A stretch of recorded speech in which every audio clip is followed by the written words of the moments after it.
Quand tu dis « oh merde » comme ça, bah, ça veut pas dire grand-chose. Par contre, si tu fais un truc du style « oh merde », bah là, ça a beaucoup plus de sens.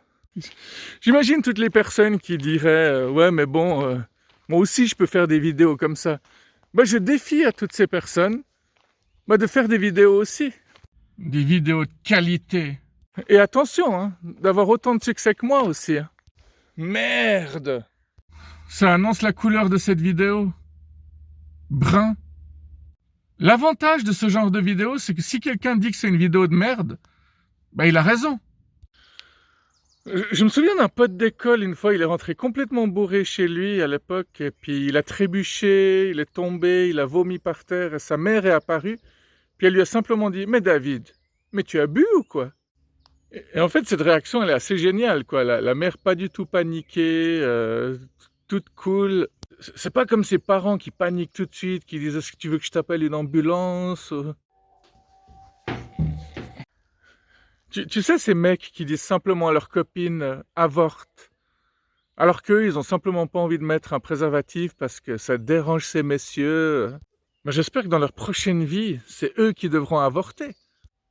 Comme ça, ils voient ce que ça fait. Mais dans cette vie-là, il ferait mieux de choper le sida plutôt que de faire des gosses, quoi. Des gosses involontaires, en plus. Hein. Tu sais ce que c'est? Santé! Tu sais ce que ça fait à un enfant de savoir qu'il n'a pas été désiré? Oui, c'est à toi que je parle. De toute manière, quand vous adressez à la caméra, il y a plein de personnes qui vont se reconnaître. Hein. Au fait, ils ont trouvé un vaccin pour le corona, mais pas pour le sida, pas pour le cancer. En même temps, ils disent que ça fait 10 ans, 20 ans qu'ils travaillent sur ce vaccin. C'est génial. Le Corona 19, il s'appelle 19 parce qu'il est apparu en 2019 ou parce que c'est le 19e sort de Corona? Ah ah! J'arrive à vous mettre dans le doute, là. Bah, on verra si en 2029, on aura le Corona 29. Hein. On traite certaines personnes de complotistes alors que c'est juste des questionnistes. Je sais même pas si ce mot il existe, mais on s'en fout. Ça sonne bien. Hein. Et puis vous m'avez compris, c'est ça le plus important. T'as vu? Là, c'est marqué genre, horreur, mais c'est marqué à partir de 0 ans. Il y a quand même un problème quelque part. Après, on s'étonne que les jeunes sont complètement détraqués.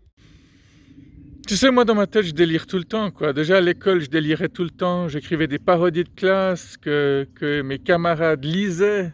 Et tout le monde se marrait. Donc oui, évidemment, les potes d'école qui m'ont jamais revu après l'école et qui ont découvert que j'ai une chaîne YouTube, ça les surprend même pas, quoi. Il y en a même un que j'ai revu récemment, il me fait « Ah ah, Bibo, toujours dans le comique, hein ?»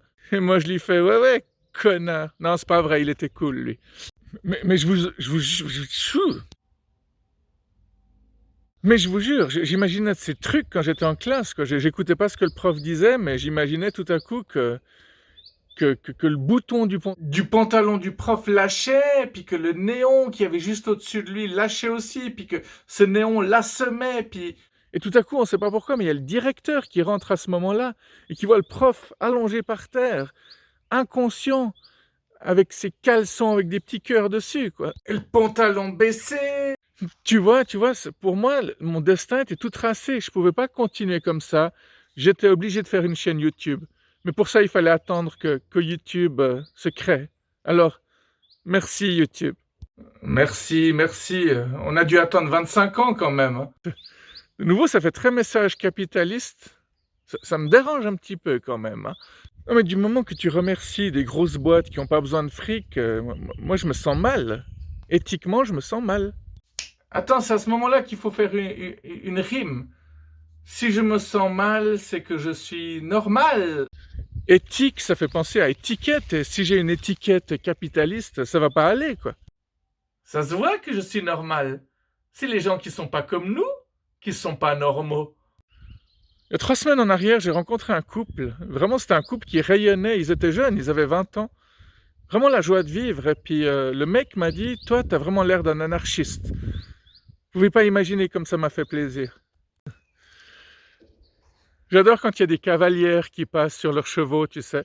Elles sont toutes gênées parce qu'elles savent très bien que tu vas mater leur cul dès que tu en auras l'occasion, quoi. Il y a des personnes que tu vois pas souvent, mais chaque fois que tu les vois, ils font semblant d'être contents de te voir. Peut-être qu'ils sont vraiment contents de te voir, mais le fait est qu'ils disent « Ah, il faut absolument qu'on se revoie, il faut qu'on aille se boire un truc », et puis ils te filent leur numéro. À chaque fois, c'est des nouveaux numéros, comme si c'était des dealers et qu'ils devaient fuir à chaque fois. Et puis après, quand tu les recontactes pour les appeler, tu leur dis « Bon, alors quand est-ce qu'on se voit ?» Et puis ils disent « Ah, mais je suis super chargé en ce moment. » Alors, c'est aussi le genre de logique que je comprends absolument pas. Mais en fait, vous avez la réponse. Il n'y a rien à comprendre, il n'y a aucune logique là-dedans, effectivement. Et je vous le répéterai jamais assez, ne faites pas d'une priorité quelqu'un pour qui vous n'êtes qu'une option. Ou tu sais, ces personnes qui disent « je te contacte demain » ou « je te contacte la semaine prochaine », et puis un semestre plus tard, tu les recontactes, et puis ils disent « ah oui, désolé, j'ai eu plein de trucs, il m'est passé plein de trucs par la tête, tu comprends, j'ai eu tel problème, mais... » Et toi, tout ce que tu peux dire, c'est « oui, je comprends », puis raccrocher, quoi. La plupart de tes anciennes connaissances que tu retrouves sur les réseaux sociaux, il se passe pas grand-chose non plus, quoi. Tu leur dis « ah, ça fait plaisir de te revoir, qu'est-ce que tu deviens, on va se boire un verre », et puis on va jamais le boire, ce verre, au final. Surtout pas maintenant, dans cette période de Covid. Et c'est bon, hein, tu peux enlever ton masque. Hein. D'accord. Merci beaucoup. On n'est pas en train de partir en couille de nouveau, là? Tu comprends, j'ai eu tel problème, mais... Et toi, tout ce que tu peux dire, c'est « oui, je comprends », puis raccrocher, quoi. Un peu comme ça, je vais vous montrer, regardez, comme ça.